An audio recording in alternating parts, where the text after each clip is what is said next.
Mars media நேயர்களுக்கும் அன்பர்களுக்கும் இந்த நாள் இனிய நாளாக அமைய எல்லாம் வல்ல இறைவனை பிரார்த்திக்கின்றோம். இந்த சேனல் உங்களுக்கு பிடிச்சிருந்தா மறக்காம சப்ஸ்கிரைப் பண்ணுங்க, ஷேர் பண்ணுங்க, லைக் பண்ணுங்க, கமெண்ட் பண்ணுங்க. ஓம் ஸ்ரீ குருப்யோ நமः. வக்ரதுண்ட மகாகாய சூரியகோடி சமப்பிரப நிர்விக்னம் குருமே தேவ சர்வகாரியேஷு சர்வதா. மார்ஸ் மீடியா நேயர்கள் எல்லாருக்கும் ஜோதிட குருஜியின் இனிய வணக்கங்கள், வாழ்த்துக்கள், ஆசீர்வாதங்கள். இந்த வீடியோ பதிவுல நம்ம என்ன பார்க்க போறோம் அப்படின்னா 2024 ஆண்டு செப்டம்பர் மாத ராசி பலன். இந்த செப்டம்பர் மாதம் உங்களுக்கு எந்த வகையில நன்மைகளை செய்ய போறது, எந்த வகையில நீங்க கவனமா இருக்கணும், பரிகாரமா என்ன பண்ணினா ரொம்ப விசேஷம் அப்படிங்கறத பத்திலாம் நம்ம இப்ப தெளிவா பார்க்க போறோம். பதிவுக்கு போகலாமா? அதுக்கு முன்னாடி நம்ம சேனலை சப்ஸ்கிரைப் பண்ணின அனைத்து இனிய நெஞ்சங்களுக்கும் நல்வாழ்த்துக்கள். அதே சமயம் சப்ஸ்கிரைப் பண்ணல அப்படின்னா பண்ணிக்கோங்க. அப்பதான் நாங்க போடுற வீடியோ பதிவுகள் உங்களுக்கு உடனுக்குடனே கிடைக்கும். அதன் மூலம் சில பரிகாரங்களை செய்யறதுனால நமக்கு வர பிரச்சனைகளை கொஞ்சம் குறைச்சிக்கலாம். அதே சமயம் ஒவ்வொரு ராசிகளுக்கும் கர்ம பலன்கள் எப்படி, அதை எப்படி சரி செய்வது அப்படிங்கறத பத்தியெல்லாம் ஒரு வீடியோ பதிவு கூடிய விரைவில் உங்களுக்கு வரும். அதை பார்த்து நீங்க தெரிஞ்சுக்கிட்டு அவங்கவங்க கர்ம பலனை குறைச்சிக்கணும், நல்லது நடக்கணும் எல்லாருக்குமே. அதுக்காக தான் நாங்க நிறைய பதிவுகளை போட்டுக்கிட்டு இருக்கோம். இதெல்லாம் நீங்க பார்க்கணும், ஸ்கிப் பண்ணாம ஃபுல்லா பார்த்துட்டு லைக் பண்ணணும், கமெண்ட் பண்ணணும். சரியா? இப்ப இந்த பதிவுக்கு போகலாமா? வாருங்கள் நேயர்களே.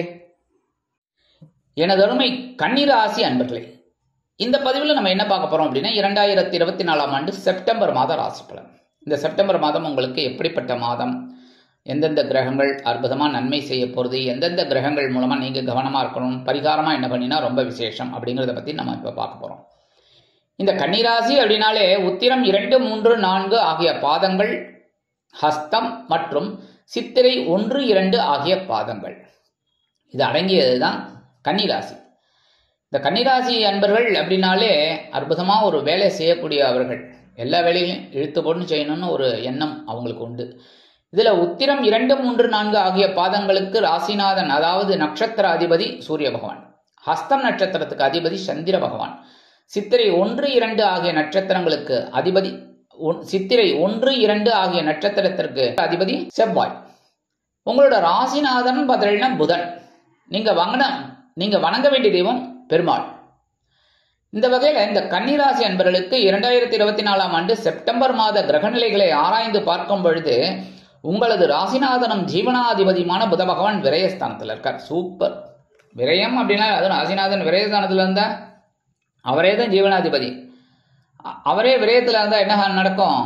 செலவுகள் தான், சுப செலவுகள் வரும். சில பேருக்கு மருத்துவ செலவுகள் வரலாம், சில பேருக்கு ஏதாவது ஒரு வகையில செலவு வந்துட்டே இருக்கும். குழந்தைகளோட கல்வி செலவு, இல்லைன்னா திடீர்னு இந்த கல்யாணம் நிச்சயம் ஆகும், அதுக்கு செலவு, இந்த மாதிரிலாம் வரத்துக்கு வாய்ப்புகள் இருக்கு. அந்த வகையில ஜீவனாதிபதி அப்படிங்கிறதுனால தொழில் வியாபாரத்துல சில செலவுகளை மேற்கொள்வீர்கள். இப்படி அபிவிருத்தி பண்ணலாம் அப்படிங்கிற மாதிரி. அதே மாதிரி உத்தியோகத்துல நீங்க கேட்ட இடமாற்றம் அதெல்லாம் கிடைக்கும். அதனாலேயே சில செலவுகள் உங்களுக்கு வரலாம்.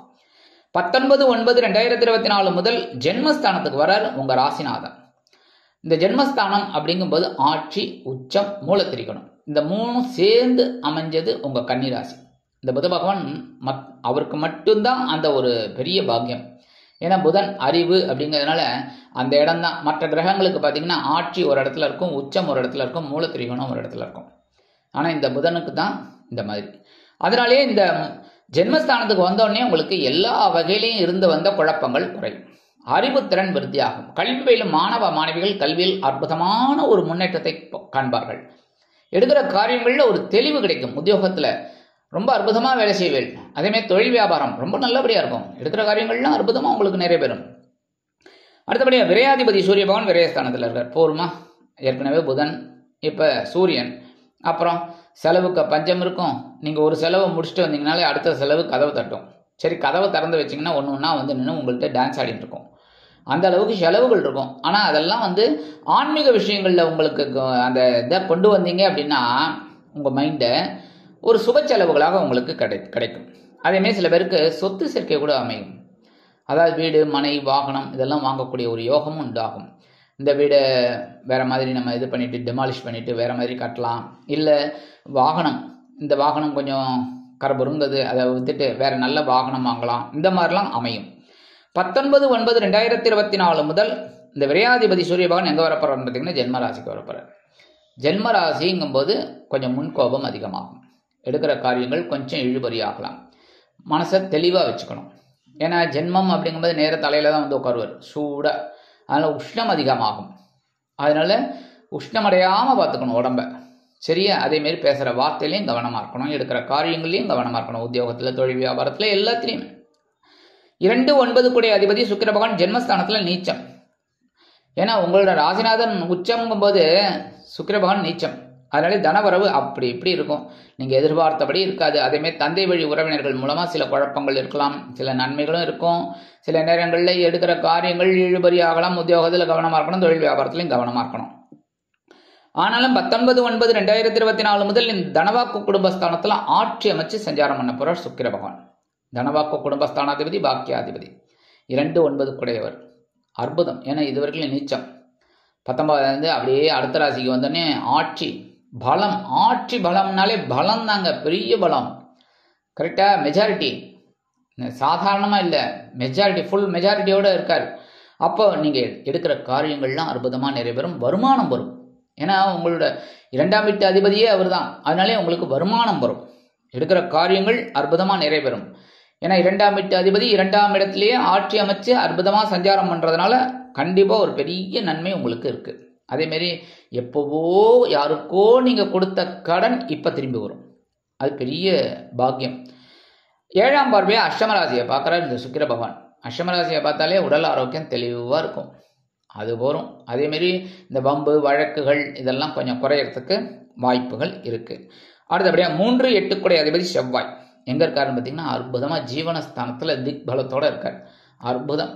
3, 6, 10, 11 ஆகிய இடங்களில் இருந்தாலுன்னு உபஜய ஸ்தானங்களில் இருந்தார் அப்படின்னாலே செவ்வாய்க்கு ஒரு பெரிய ப்ளஸ் பாயிண்ட், உங்களுக்கும் பெரிய ப்ளஸ் பாயிண்ட்.